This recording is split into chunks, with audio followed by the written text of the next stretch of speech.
Hi everyone, I'm Alan and welcome back to the Rawlo report. So in today's video I wanted to discuss with you a recent polling, an exciting polling that suggests that if an election was held tomorrow that the Reform Party would absolutely annihilate the Labour Party, and quite rightly so. But let's take a look at the article in question and let's find out just how this would take place. So I'm referring to a Daily Mail article in which how Reform would crush all before them if the election was held tomorrow. Explosive mega poll shows Nigel Farage set for the biggest Commons majority victory ever. So this is like major league. Both of the normal big parties, Labour or Conservative, who both support the same special interest groups, and it's not the British public. Both of those parties would be absolutely wiped out, and Nigel Farage would pretty much clean sweep most of the land. You'll see the details in a bit. It would leave the Tories reduced to just 7 MPs, and they don't even deserve that. I don't even know what they stand for anymore. What do they actually conserve? Absolutely nothing. But anyway, so just to give you an idea, just a quick glance over the poll. So the poll is a seat-by-seat MRP poll, and it was shared exclusive with the Daily Mail. So this is meant to be one of the most efficient ways of looking at the polls to identify which party will win. And the polling took place round about September the 10th to the 18th, and they polled just under 7,500 Brits. Now, the interesting part is I want to look at just what would happen in a poll according to the maps here. So if we look, estimate number of seats won by each party was held, and as you can see, the black line down the middle, the dotted line, that's what you need for a majority. And the Reform Party is smashing through that barrier with 445 seats. Labour would be the second runner-up. Even that just feels disgusting to say. They don't deserve that at all. But they would get 73 seats. And that's based on, there's such a hardcore Labour contingency in the UK of people who never change their mind. It doesn't matter what Labour does. They could start killing people, and it wouldn't matter. It doesn't matter what law that they bring in. Labour is their team no matter what. Always back your team no matter what, which is just scary to think. So those people support just anything under the sun. It's a scary time. But anyway, 73 members of Parliament they'd still have. Lib Dems third with 42. The SNP with 41. They still dominate Scotland for some reason. Then you've got your party, 13, Conservatives with 7, Greens with 6, and Plaid Cymru 5. Now, this is what the map would look like under such a scenario. So as you can see, Scotland is mostly SNP / Lib Dem split, mostly SNP though. They're a nationalist party. I don't know why people still vote for them though over there. They pretend to be a nationalist party, but they actually seem to hate Scotland and the people in it, a bit like the Labour Party. And then if you look at the rest of the map, it's pretty much a Reform landslide, with the exception of a few parts like London and Manchester and places like Birmingham and things that are obviously heavily multicultural. The new arrivals always vote for free stuff, and that's the Labour Party. So a lot of them are dominated towards the bottom in different colours, mostly red. Like say there's a few patches of Liberal Democrat areas, but it would be an absolute all-in-all Reform victory, which is just what this country needs. Because I don't know about you guys, but as an Englishman, and a Brit secondly, but as an Englishman, I feel like our nation's been on the wrong path. Not just for like the past one or two things, it's been on the longest journey of rot and decay in the wrong direction now since I was born. It's been on a slow mulching decay, and that needs to turn around. It can be turned around. That's the important thing. It can be turned around. There are still good people in the UK. Granted, there's a lot of culture. There's been a lot of cultural change, even amongst the white working classes that I live amongst, and not a lot of that's been pleasant. But there has been changes.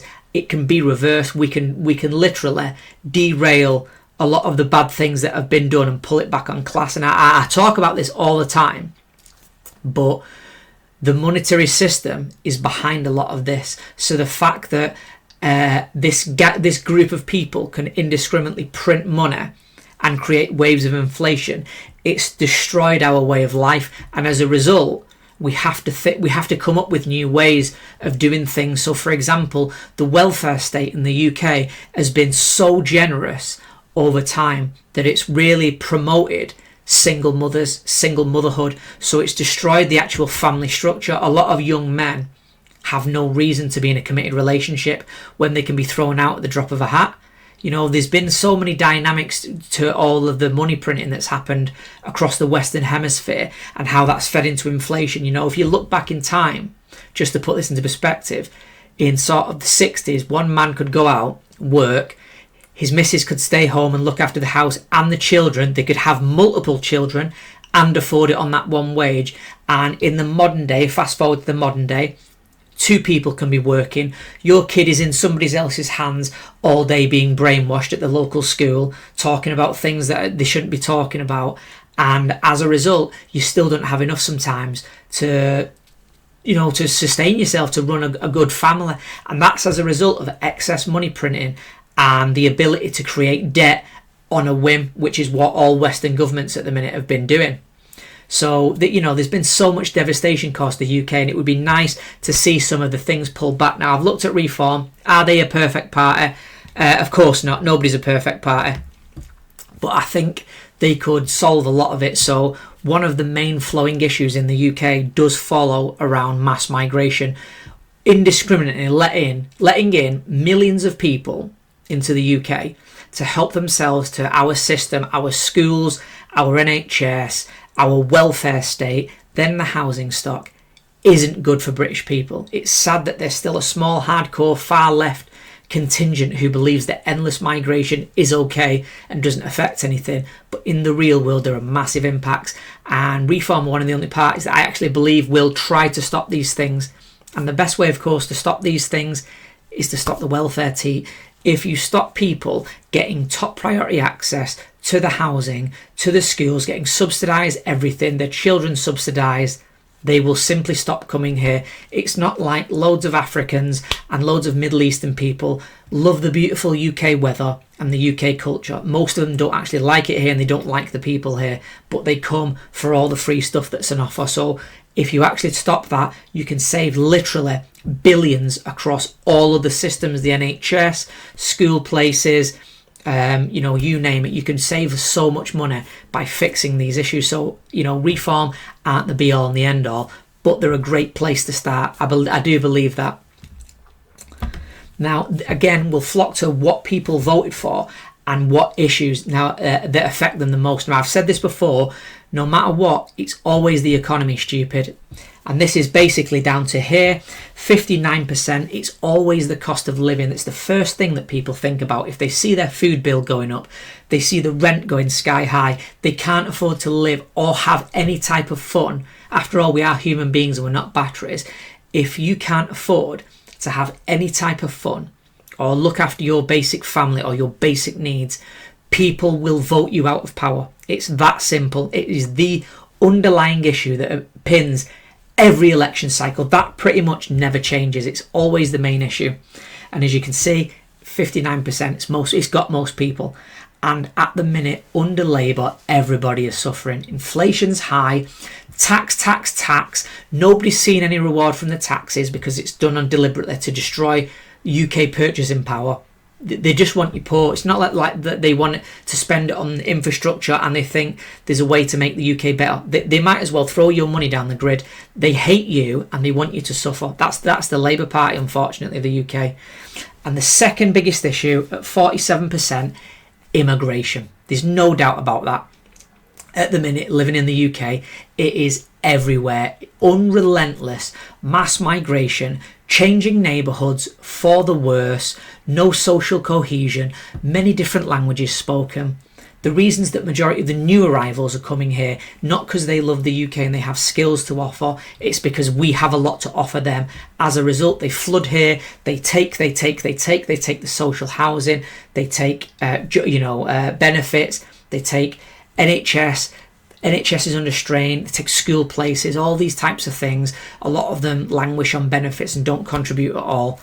And as a result, neighbourhoods are changing. We don't have any social cohesion. So it's one of the main things. Again, the third, national health, ties into that again. The national health, I'd give a personal story. So in my neighbourhood, I'm in Manchester, a very multicultural area, we shall say, in the centre of Manchester, near South Gorton, Manchester South Gorton. And it's very multicultural. When I go to the doctors, in the past few years, I've been to try to see the doctors. It is around about 7 or 8 weeks until I can get an appointment.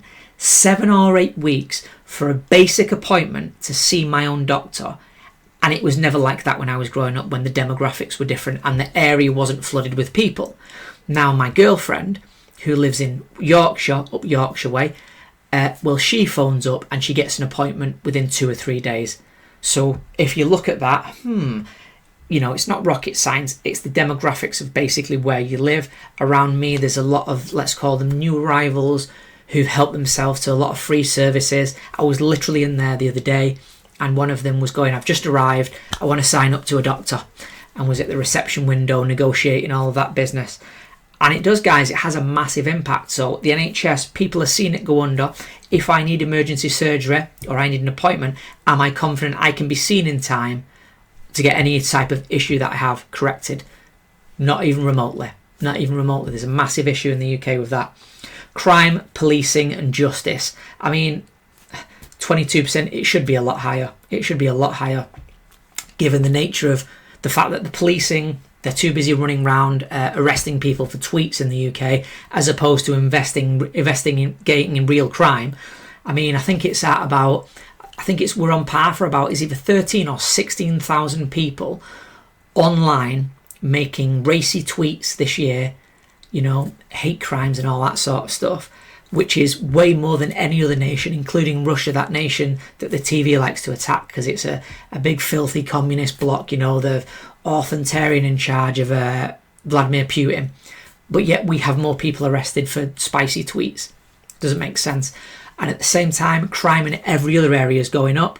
A lot of the time as well, people don't feel like they can report it because there's no faith in the police. The police will knock on your door. You've probably all seen videos of the police knocking on people's door for a spicy tweet and these types of things.